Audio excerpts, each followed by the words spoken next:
So you may be wondering why I'm in my pajamas today, and I have a very simple answer for you.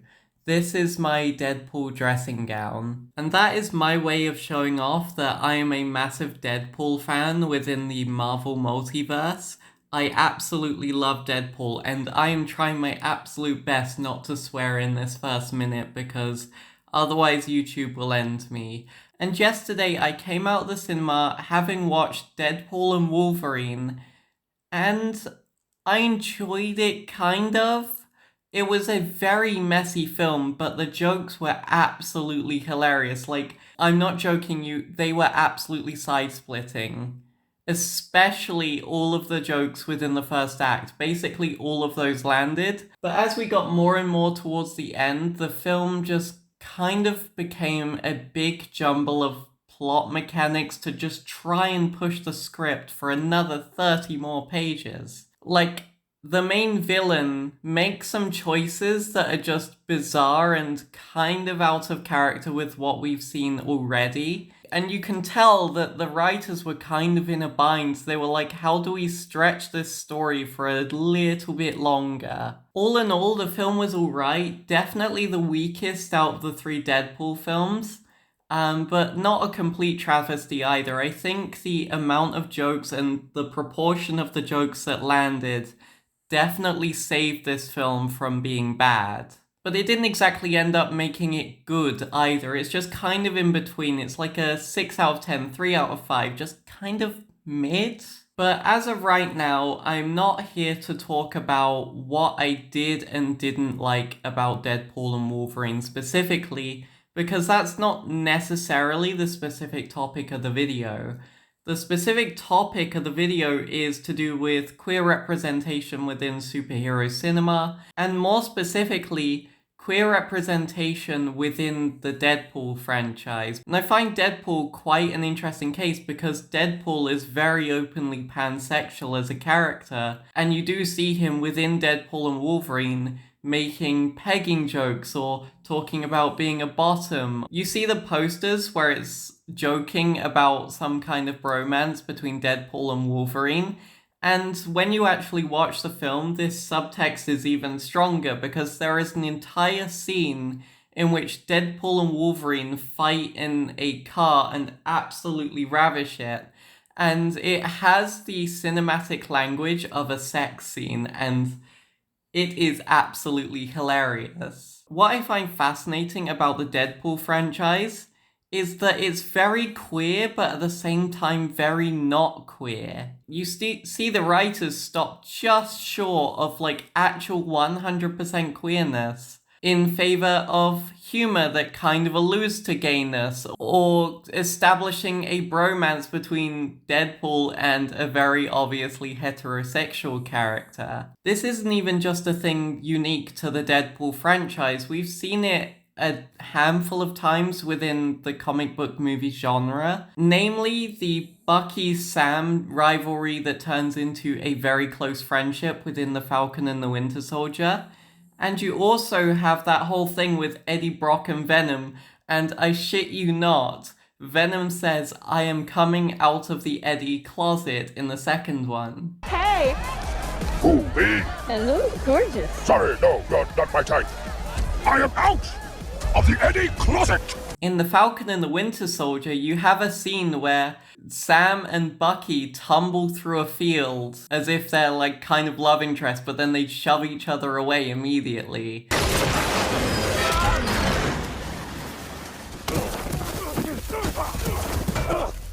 Could've used that shield. Get off of me! And then there are moments when they get uncomfortably close to each other, and it's kind of played for laughs. Closer. Well, which way Why do you have to have your right legs open? You know what? Fine, here.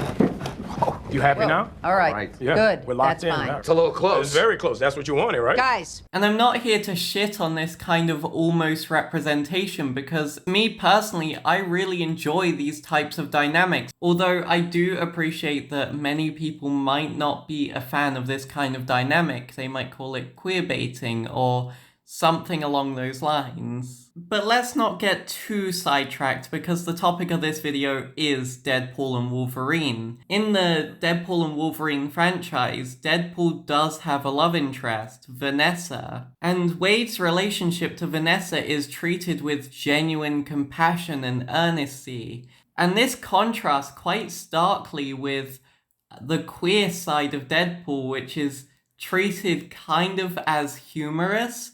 Because it is fucking hilarious. But I think what I have to ask is, could this be problematic? And yes, maybe I might be a little bit of a killer of fun by asking this question, and it's an actual question that kind of speaks to the bromance trope and how people actually respond to it. So let's get into explaining what the bromance trope actually is. The word bromance, which conflates the words brother and romance, is thought to have been coined by skateboard magazine editor David Carney in the 1990s, but it gained popularity in the early 21st century with the release of comedies such as The 40-Year-Old Virgin and 2009's I Love You Man. The official definition of the term is simply a close but non-sexual relationship between two men. However, that definition alone makes it seem as though that term can be applied to most friendships between men, which is not the case. A key characteristic of the bromance is that two men involved must share an emotional intimacy, arguably in lieu of physical intimacy, that differentiates their relationship from the friendships that each man may have with others. And then the author goes on to say that there is a correlation between the presence of a popular homosocial pairing on screen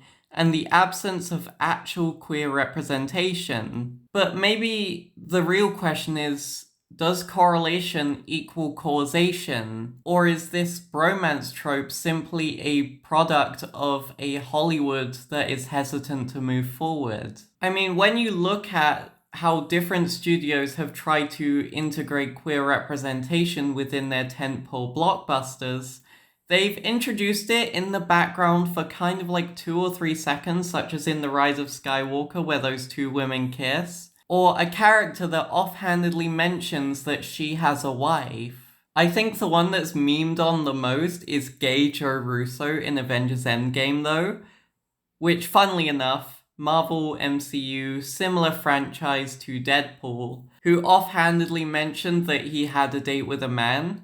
All of these little sprinkles of representation can be seen as quite cute, but these little sprinkles of representation are breadcrumbs in comparison to some of the other independent media out there like Love Lies Bleeding, which is queer right to its core. These kind of snippets of gay cameos aren't really integral to the core of these stories. You can quite easily cut out the gay romance in the background for releases in countries which don't accept LGBT people. It tries to appeal to both sides. On one hand, they want to please the queer people and get their money, but at the same time, they don't want to alienate the more conservative side of things. They don't want to get their releases banned in countries where being LGBT is illegal. So in a way, this kind of tempered queerness with the bromance and with the background representation of LGBT people is built in a way where it's palatable to conservative viewers, while only giving queer people like tiny breadcrumbs. And that's because Hollywood works in a kind of profit-driven way, where they want to appeal to as many people as possible. And a lot of queer people and a lot of conservatives both take issue with it anyway, so it doesn't really end up appealing to anybody. And that's where the bromance comes in, because it isn't explicitly queer. You can read into it as being a little bit queer, but a conservative can watch that and just be, yeah, that's just dudes being dudes. In incorporating the bromance, film studios can kind of integrate sprinkles of queerness without pissing off conservatives. So you have something that's more palatable for most audiences. So when you have Deadpool making jokes about his queerness, you can kind of see that that's more palatable to conservative countries and conservative people who might watch it than two guys kissing or a guy explicitly saying that he likes men. So in this way, could the bromance be seen as a cop-out and an excuse to get out of providing real queer representation? I mean, maybe, but I don't think it really matters that much, and I'm going to explain why. Because in my opinion, the bromance trope has a massive positive side which I feel is missing from this whole discussion. And that is, the bromance trope allows a lens through which men can actually genuinely, unashamedly be vulnerable with each other and foster this kind of cultural environment where it's acceptable for men to show their emotions. There is an article posted by Princeton University with a table that highlights the difference between toxic masculinity and more healthy forms of masculinity. And this article lines out that to adhere to male stereotypes is to avoid seeking help and not showing weakness and presenting as tough, expecting other men and boys to be tougher. And as a replacement for these unhealthy tendencies, it advises men to show vulnerability, express a wide range of emotions, and develop healthy relationship skills which involve active listening, non-judgmental support, and just feeling in tune with nurturing roles. And by and large, I think we see that in the bromance trope. We see men genuinely showing their vulnerability and bearing their heart out to another man, which is absolutely beautiful, and that kind of representation matters in that it fosters a cultural environment where the men and boys watching feel that they can also show their vulnerability and they feel that they can show their emotions when they're hurt, and that's healthy. And I don't feel that the bromance trope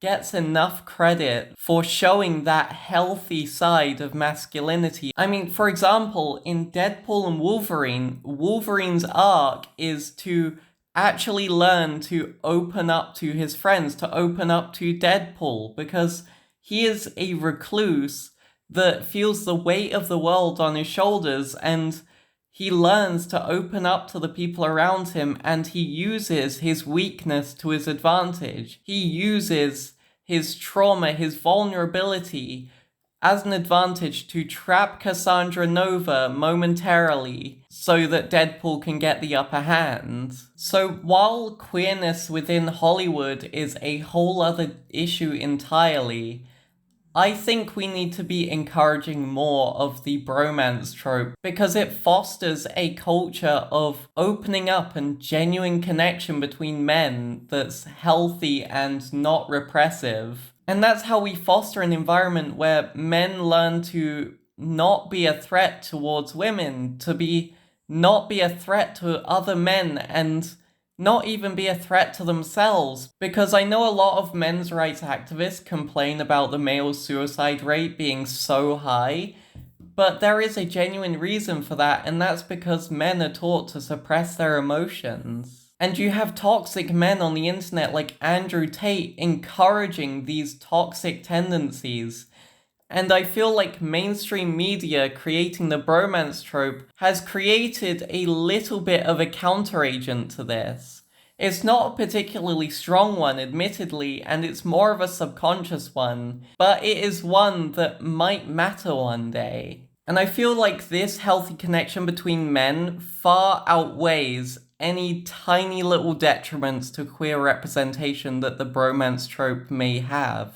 And it's worth noting that homophobia in the first place spreads from toxic masculinity. In a society where men being queer or men liking other men is deemed as effeminate and thus something to be condemned. And in the long run, I feel that it's actually quite beneficial to queer people. Because one day we can create an environment where homosexuality is completely disaggregated from femininity, or even if it is still aggregated femininity, it's not a weakness. But as a final note on the queerness in Deadpool and Wolverine, I feel like that's about as good as queer representation within Disney is going to get.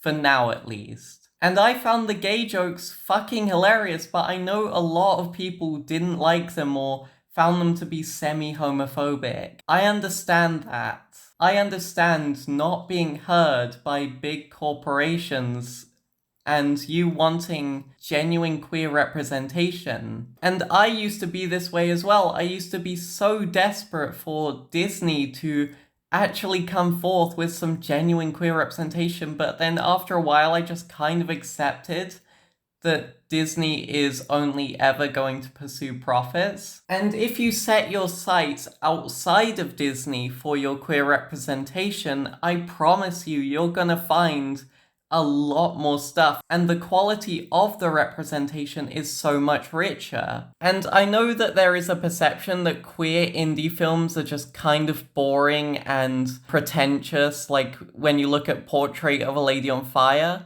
or when you look at more artsy films like The Watermelon Woman. But actual queer media has gotten so diverse out of the major blockbuster bubble that we're starting to get queer representation that actually has a broad appeal within the queer community. These aren't just artsy films anymore.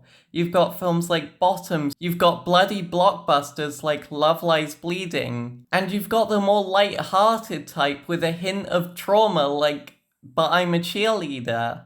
And as time passes, you'll find that more queer independent filmmakers are genuinely putting out some of the best representation out there, far better than Disney could ever hope to.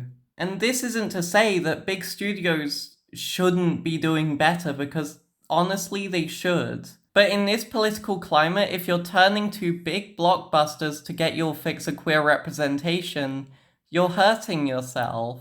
And I beg you to please go watch more movies, because I guarantee you that the representation you're looking for is out there. And if at the end of the day you feel that none of this representation appeals to you, you have fan-made works on AO3 where the blanks that are missed out by major studios are filled in by other queer fans who want the representation as well. And one day I might do a video on the wider benefits of AO3 for young queer people, because I pretty much live on AO3. I fucking love fanfiction. And you should too. So anyway, those are my somewhat messy thoughts about the representation of queer people and the bromance trope within popular fiction. And I hope you found this video informative or helpful or coherent in any way. And if you did, please leave a like, comment, and possibly even subscribe for more. Next week, I'm actually going to be addressing the culture war that's unfolded in one of my comment sections, so that should be very fun. But anyway, I'm Ava, and I will hopefully see you next week.